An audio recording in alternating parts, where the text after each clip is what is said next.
Pessoal, dando continuidade aos nossos estudos aqui de princípios recursais, processo civil, portanto, temática de recursos, nós estamos aqui no nosso 7º vídeo, 10º princípio. O princípio da consumação. O princípio da consumação a gente vai explicar por aqui, eu acredito que seja mais fácil. Trabalha para mim a ideia da seguinte lógica. Recurso interposto.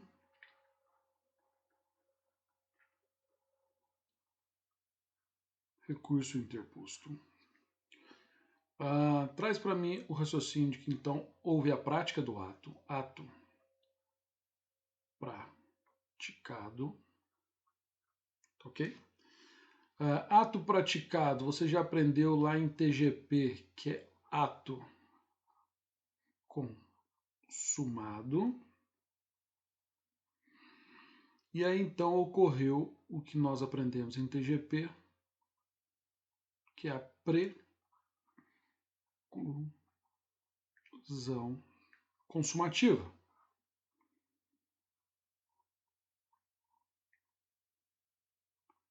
E aí então a gente dava o exemplo lá naquela época, o réu vem e apresenta a contestação. Depois ele resolve melhorar a sua contestação, ele poderia não, por quê? Porque teria justamente operado a preclusão consumativa. Então agora, para fins de recurso, eu tenho essa mesma lógica. E aí eu vou trazer então aqui para nós duas conclusões ou duas reflexões aqui, de que então eu não posso trocar o recurso. Eu não posso trocar o recurso. Então suponhamos ali que nós estávamos naquela ideia de uma sentença omissa, cuja qual a gente poderia tanto embargar de declaração, como praticar ali o ato da apelação. Se a gente fizer a apelação, eu não posso depois pensar em desistir da apelação para depois interpor ali os embargos de declaração, mesmo que esteja dentro do prazo do respectivo embargo de declaração, tá ok? Então, não posso trocar o recurso. E tem também aqui a ideia de que eu não posso complementar esse recurso. Essa é a ideia também.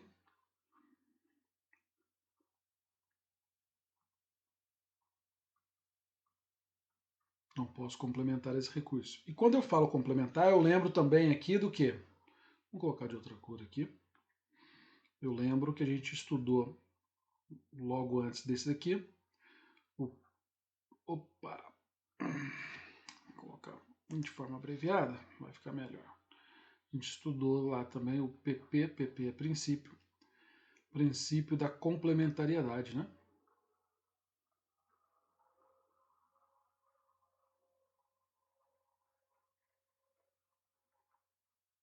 É só diminuir, né, para caber, né? Pronto, coube. Complementariedade. Tá certo? Então, dizendo que ele não se aplica aqui no nosso processo civil, a não ser nas exceções que a gente trouxe para nós lá. Então, eu tenho aqui de fazer o seguinte: eu não posso complementar. O que eu não posso complementar? Não posso complementar as razões, galera. Não posso complementar as razões recursais. Ok? Então, ato praticado é ato consumado, eu não posso trocar o recurso, eu não posso complementar as razões recursais. Paulo, por que você está dando ênfase nessa questão de que eu não posso complementar as razões recursais? Porque eu vou colocar de verde aqui, verde, sinal verde. Eu posso e serei intimado para isso, para trazer a ideia de consertar. Consertar. A ideia de adequar. A ideia de adequar no que diz respeito à formalidade. No que diz respeito à formalidade. Então veja bem, se eu ao interpor um recurso, né, se eu, ao interpor o recurso, deixo de juntar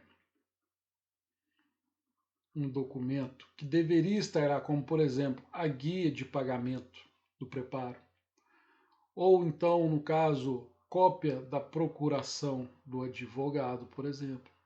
Enfim, se eu tenho algum vício formal e esse vício formal puder ser consertado, o relator ele vai me intimar para consertar esse vício formal, sem ofensa nenhum ao princípio então aqui da consumação, cujo qual a gente trabalhou a ideia de que ato praticado é ato consumado. Logo se operou a preclusão consumativa. Isso quer dizer para mim então o quê?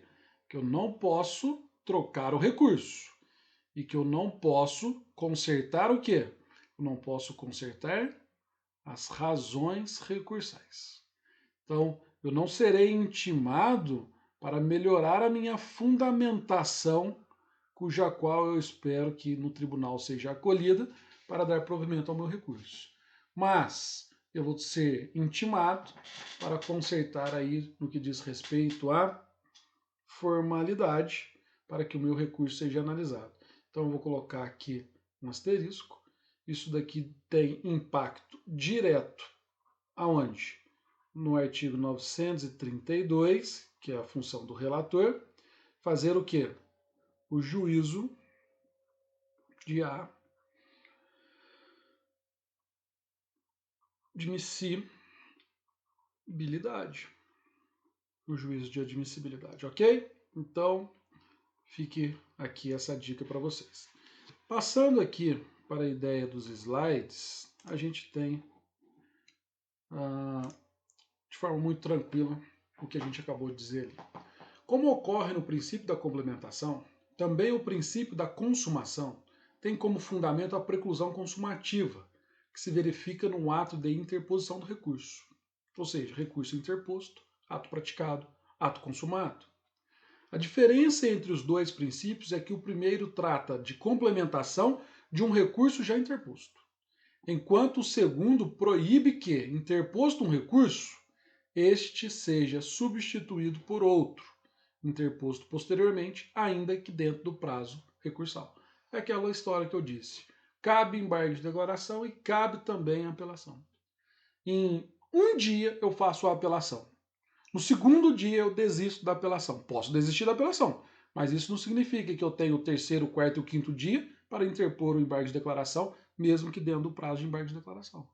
Porque uma vez praticado o ato apelar, interpor o recurso, a preclusão consumativa, de forma tácita, inclusive, eu desisti do embargo de declaração, ok? Então, nesse sentido, a gente segue. Consumação, então, aqui a gente tem no CPC de 2015 a ideia de atos processuais, eu trouxe para vocês, tá ok? Depois é só mesmo uma leitura. Então, depois a gente tem aqui outra doutrina também aqui do Sérgio Gilberto Porto. Em homenagem ao acesso à justiça, novo CPC tratou de atenuar os rigorismos na aplicação do princípio da consumação. Conforme as premissas do novo CPC, inverte-se a regra para se autorizar o recorrente a superar as condições de admissibilidade, quando possível, a sua correção. Tratando as incumbências do relator, o artigo 932 determina que, antes de considerar inadmissível o recurso, o relator concederá prazo, 5 dias, para o recorrente, para que seja sanado o vício, ou seja, completada essa documentação caso seja necessário. Então, eu não estou relativizando o princípio da complementação, cujo qual eu não posso complementar as razões recursais. Aqui, eu relativizo o ato consumado e deixo que ele conserte a forma, algum vício formal cujo qual ele tenha pecado, para que justamente eu possa passar para o próximo princípio. Que o próximo princípio diz respeito do quê? Primazia da realidade do mérito, vamos dizer, princípio da primazia do mérito recursal. A gente tem a ideia de trazer para nós Forma versus conteúdo. Vamos para a lousa então. Aqui na lousa vamos trabalhar da seguinte forma. Então você tem aqui formalidades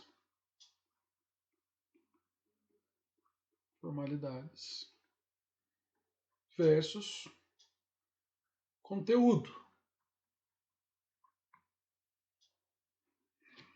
Deixa eu apagar isso aqui que não ficou legal. Né? A caneta às vezes ela vai tudo de uma vez. Formalidade versus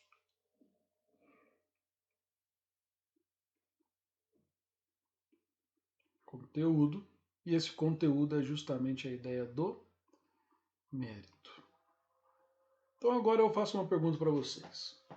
O que mais importa para nós na atividade jurisdicional?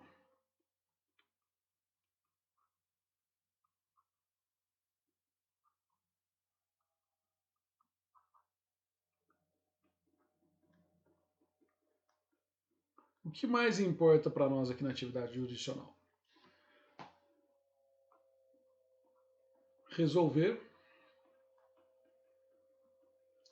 o quê? Os conflitos sociais. Os litígios. As lides. Então, para que eu resolva esses conflitos sociais, obviamente eu estou precisando, na verdade, eu estou precisando trabalhar o quê? A resolução de mérito. Então, eu preciso de uma resolução de mérito.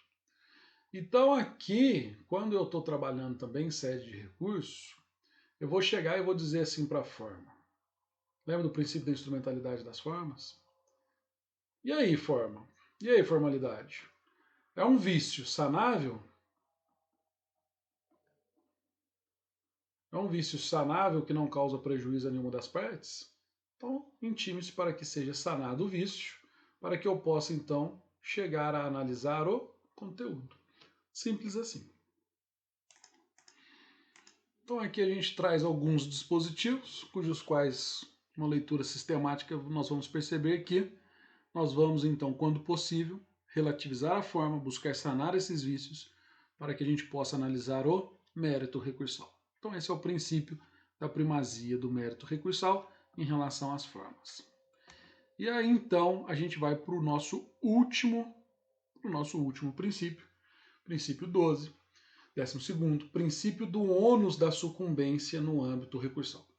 Então, vamos começar, então, aqui com uma doutrina aqui do Marcelo Abelha, que diz assim, exatamente por isso, visando distribuir equitativamente o ônus financeiro do processo e evitar que o recurso seja interposto sem risco de ônus para o recorrente, foi que o legislador corrigiu um defeito histórico do direito processual brasileiro ao determinar que o tribunal, ao julgar um recurso, majorará, olha o verbo imperativo, vai majorar, os honorários fixados anteriormente, levando em conta o trabalho adicional realizado em grau recursal. Ok, só que a gente precisa trabalhar essa ideia na lousa aqui para que a gente possa melhor esclarecer isso daqui e ver como que funciona esse raciocínio. Olha só, vamos trabalhar aqui com a ideia de ônus sucumbencial, tá ok? Então, honorários de sucumbência, a gente vai trabalhar com a ideia de ônus sucumbencial. Ônus sucumbencial. Então, aqui seria gênero e aqui nós teríamos as espécies. Custas processuais serão suportadas por aquele que sucumbir naquele processo. E aquele que sucumbir também terá que pagar o quê? Honorários. Honorários justamente de sucumbência, que são devidos ao advogado da parte vencedora, diga-se de passagem. E esses honorários de sucumbência, segundo o artigo 85 do CPC, parágrafo 2º, serão devidos no importe de 10 a 20%. Querem ver só? Já deixei separado para nós aqui. A sentença condenará o vencido a pagar honorários ao advogado do vencedor. Parágrafo 2º. Os honorários serão fixados entre o mínimo de 10% e o máximo de 20% sobre o valor da condenação, do proveito econômico obtido ou, não sendo possível mensurá-lo, sobre o valor atualizado da causa. E aí vem os requisitos, os critérios que seriam aí utilizados para o arbitramento desses honorários, tá certo? Tá ok. Então vamos lá, vamos fazer a seguinte observação aqui. Coloca para mim, então, que a sentença ao condenar, condena em 20%. Logo de cara, condena no teto. Aí eu te pergunto, esse réu, vamos trabalhar a ideia que o réu foi condenado aqui.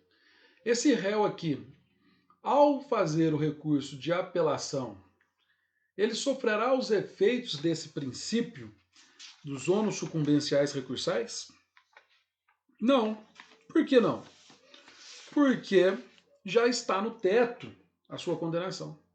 Então, nesse caso, o magistrado que assim determinou a condenação em 20%, ele, vamos dizer assim, ele se esqueceu. Vamos trabalhar a ideia de que ele se esqueceu. Esqueceu do quê? Dessa técnica que o legislador implementou aqui agora para nós, que é o princípio do ônus de sucumbência no âmbito recursal. Porque se ele tivesse lembrado, o que ele poderia ter feito? Ele poderia ter feito da seguinte forma. Ele poderia ter condenado o réu aqui os ônus de sucumbência em 10%. Por quê? Quando o réu fosse pensar em apelar, ele iria pensar, será? Será por quê? Porque às vezes ele quer fazer uma apelação apenas protelatória. Porque a apelação a gente sabe que em regra tem efeito suspensivo, então ele está pensando em apenas enrolar o processo. E aí então, se ele pensar que ele foi condenado em apenas 10% e que no tribunal poderá ser majorado para 15%, por exemplo, para até 20%, ele então vai repensar a sua atitude, vai repensar o seu ato protelatório. Então é uma técnica que o legislador inseriu nesse CPC que deve ser observada. Eu sugeriria, se fosse magistrado, primeira instância, ficaria aqui. Porque na segunda instância, se eu lá estivesse, eu também colocaria aqui, no 15. E se eu tivesse nas instâncias extraordinárias superiores, teria mais uma margem de 5%. Então assim eu iria então colocando dúvida. Será que compensa eu sair do 15 e tomar uma condenação de 20? Então aqui eu talvez ficaria até, né, enquanto réu não apelaria, justamente para manter apenas a condenação de 10%.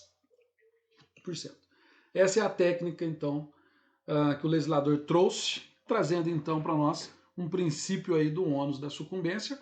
E aí a gente que gosta muito aí do juizado especial de fazer as nossas piadas, vamos dizer assim, para poder às vezes animar a sala de aula, a gente então hoje vai bater palma para o juizado, porque o CPC trouxe isso em 2015, tá ok? Então aqui, ó, o tribunal, ao julgar o recurso, vai majorar, né? Ele vai majorar, mas também não pode ultrapassar o limite estabelecido. Então é o que a gente acabou de dizer ali para nós, tá ok? Então a gente continua a nossa linha e aí a gente vem para a Lei 9.099, o juizado. Olha só que interessante.